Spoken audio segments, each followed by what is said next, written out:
cinematic shuffle has shuffled once again. Now, if you guys were around last week, you would have seen me give off my 3 hints for this week's installment, and those hints were puppetry, music, and nostalgia. Jacob Martin, you guessed Labyrinth, and while you were incorrect, that was a solid guess.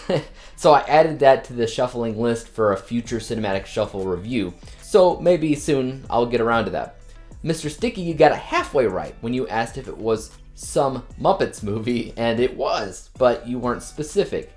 I know that my hints were probably not specific enough to pinpoint which Muppets film, but I was indeed referring to this 2011 movie, The Muppets, which I consider to be my favorite Muppet thing ever.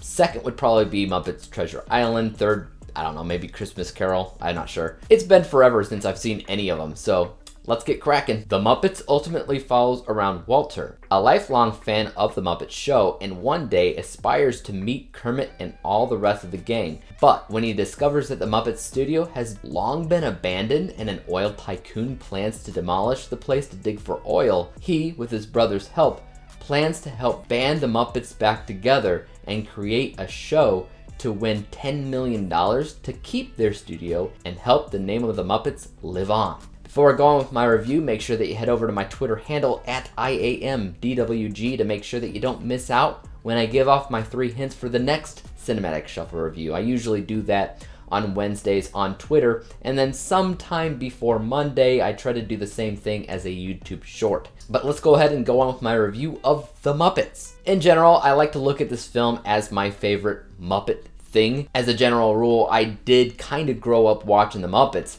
Not so much with the TV show or anything, but rather the long list of various films that they've done.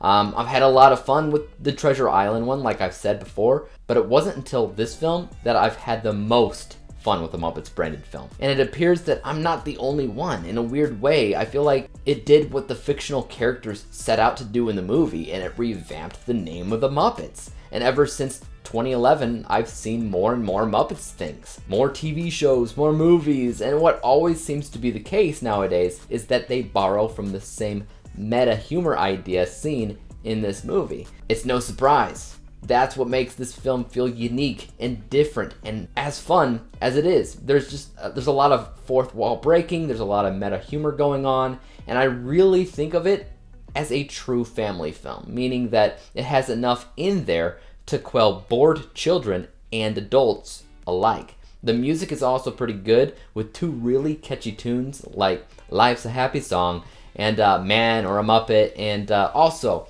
Pictures in My Head is pretty good, and of course Rainbow Connection.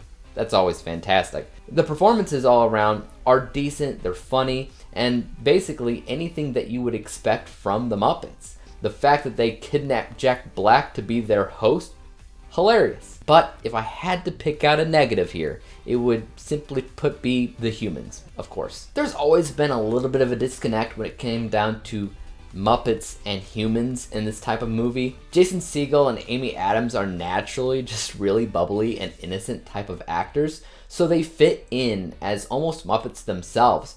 But when you isolate their performances, it's hard not to see how silly and corny they really are, to the degree that you might actually be tempted to call their entire performance bad. Same goes for Chris Cooper's character, Tex Richmond. Then again, I did have fun with this character just because he's always been a really serious actor and everything. And when he turns to his minion Muppets and he starts saying, maniacal laugh, maniacal laugh, maniacal laugh, I couldn't help myself but laugh in return. That's gold. But side note, we're literally supposed to believe that Gary and Walter are brothers, like blood brothers? Like literally? I'm not judging anybody. But obviously their parents had to at some point have a little bit of a rough patch.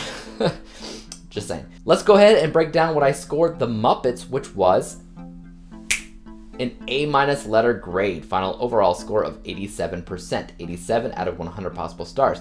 That overall just means that the movie was not only a lot of fun, but also pretty smart in terms of turning it into a meta humor, fourth wall breaking film. That alone allowed it to be more enjoyable by pretty much anybody in terms of their age or gender. But guys, let me know what you thought about the Muppets in the comment section down below. Are you a fan of the Muppets, and how do you rank this among other Muppet endeavors out there? Let me know, and as for YouTube, you guys know what to do. Hit the like, subscribe button, and bell to be notified when I come out with the next installment for the Cinematic Shuffle. And until then, peace out.